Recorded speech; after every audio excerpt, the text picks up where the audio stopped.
Y Roberto, ¿y cómo ves el futuro, no? En esta época que nos ha tocado vivir con la COVID-19, todo el factor de la importancia que ha demostrado que tiene el tema de la alimentación, y luego también en relación con los Objetivos de Desarrollo Sostenible de Naciones Unidas, ¿no? 2030, ¿no? ¿Cómo ves el futuro del sector primario? El futuro, claro, como bien dices, el sector primario depende de varias cosas, es decir, depende de varios factores, ¿no?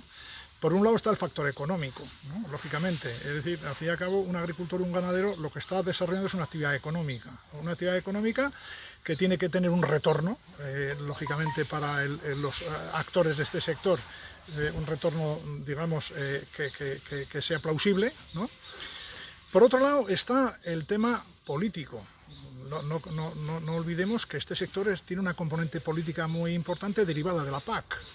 La vocación de la PAC está cambiando, ¿eh? Ahora se va yendo hacia a una tendencia mucho más medioambiental, es decir, al agricultor las rentas que le están llegando de la PAC no es ya tanto por producir alimentos como por la preservación del medio natural.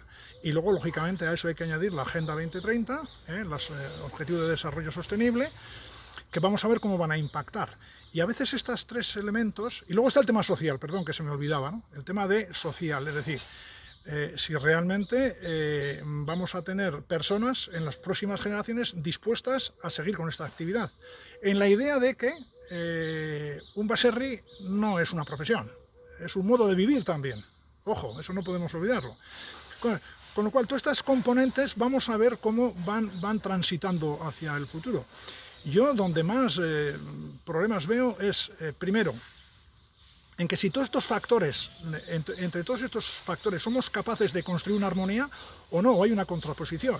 Es decir, si la sostenibilidad no es económica, lo veo difícil, si va contra los criterios económicos, con lo cual todo tiene que ir acompasado. O sea, la sostenibilidad y el compromiso de los baserris en mantener el medio natural no puede enturbiar sus expectativas económicas. Ese es otro elemento, y su propia actividad.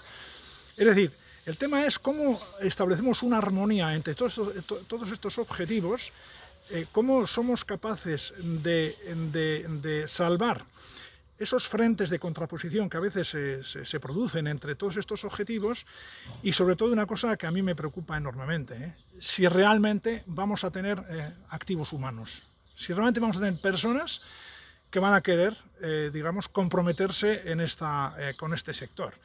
Seamos claros, lo más fácil es irse a la ciudad, tomar una vivienda y tomar un trabajo de 40 horas a la semana y ya está, ¿verdad? Esto es fácil y es muy tentador. El vivir en un medio natural, un medio rural, no sale gratis. Como he dicho, es muy vocacional. Y aquí es donde yo tengo más dudas. No veo en estos momentos, digamos, que haya un gran entusiasmo entre las nuevas generaciones para seguir con este sector. Pero bueno, es posible que las coyunturas vayan cambiando y que, bueno, pueda haber, digamos, un mayor atractivo en el futuro frente a una vida que tal vez en la ciudad pueda complicarse más de lo que ya está. Es que